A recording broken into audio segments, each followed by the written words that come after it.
we're talking about marigolds. So right now, Gail and I are standing in the fields of gold, and this little guy is an annual, and he's got a lot of features and benefits. And one of them is during the month of October, this marigold is also featured for a Mexican holiday called Day of the Dead.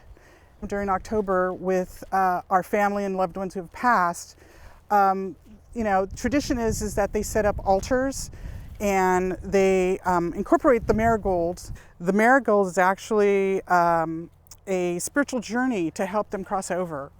How long is it going to last, and how often do I need to water it? Okay, so marigolds is an annual, as we all know, and so with that being said, you want to water it at the base. Never want to water it at the top, because what happens when you water it at the top, the blooms tend to get a little mushy. Many people make corsages, they do wreaths, leis. And I know the Indian culture does a whole celebration with the marigolds. Absolutely. Beautiful. Absolutely. And then once this dries out, this little pod, if you shake it out and it dries, you can get seeds from it. So you can grow your own marigolds at home. Correct.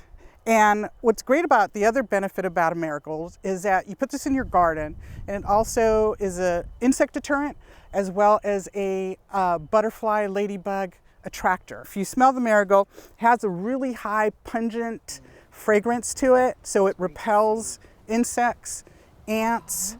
So, you know, you'll see this in the garden. Make sure you put them in full sun. They can grow in any hardy seasonal zone, but it's usually spring through fall. So, you know, you have that window. Oh, wow. Thank you so much for sharing. Thank you, Gail. It was such a pleasure. It is. And we'll see you all living local. Thanks.